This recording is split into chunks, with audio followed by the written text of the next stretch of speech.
করতেছি। ঈদ মুবারক। ঈদ মুবারক। আল্লাহুম্মা আজিল মুহাদ্দিল্লাহ রাসূল। বাজার শুরু হবে কথা। ভাই আপনি তো অনেকদিন হয়েছে সৌদি আরব আছেন, এখন আপনার কাছে ঈদ কেমন লাগতেছে? আলহামদুলিল্লাহ, আমি আসছি এখন 2 বছর চলে, 1 বছর পার হয়ে গেছে। তো কথা কি, পূর্বার জীবন সবার জন্য প্রায় সেমই।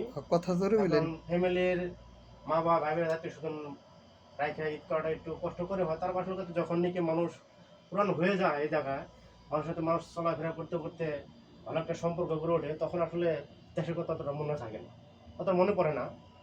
তারপরে তো একটু একটু ভাই খারাপ লাগবে। তারপর যখন আমরা দেখা যায় কাজ করি, ভালো একটা অ্যামাউন্ট পাই, স্যালারি পাই, তখন আসলে পিছনে সব দুঃখ ভুলে যায়। আলহামদুলিল্লাহ। তখন আর ইচ্ছা করলেও দেখা যায় মনে মনে অনেক সময় বলি যে দেশে যাবো, কিন্তু দেশে যাওয়া হয় না।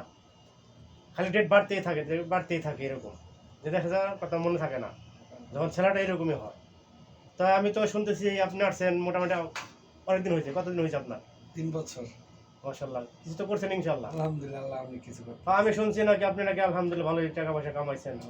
যে 3 বছর রানিং চলতেছে, বাড়িতে নাকি এক কাজ ধরছেন ইনশাআল্লাহ, আল্লাহ তৌফিক দিচ্ছে করার জন্য। এক বিল্ডিং করতে পরে 18-19 লাখ টাকা খরচ করছেন। আলহামদুলিল্লাহ ভাই। দেশে থেকে অনেকে কিছু করা পান না, অনেকে করতে পারে। আবার বিদেশে কিছু করতে পারে অনেকে, আবার অনেক কিছু করতে পারে। এটাই ভাই আল্লাহ তাআলা পরীক্ষা এলাম। আল্লাহ তাআলা যদি ভাগ্যিতে রাখেন তাহলে করতে পারবে, এটাই স্বাভাবিক। ঠিক আছে, এই আর কি। যাক, সবাই সবার জন্য দোয়া করবেন ইনশাআল্লাহ। আমরা যাতে সকলে মিলামেশা সুন্দরভাবে ঈদ যাপন করতে পারি। আর দেশবাসীর জন্য সবার দোয়া করবো যে সবাই ভালো ঈদ কাটাতে পারে ইনশাআল্লাহ। ঠিক আছে, সবাই বলেন ঈদ আসসালামু মুবারক। আলাইকুম। ঈদ মুবারক। ঈদ মুবারক।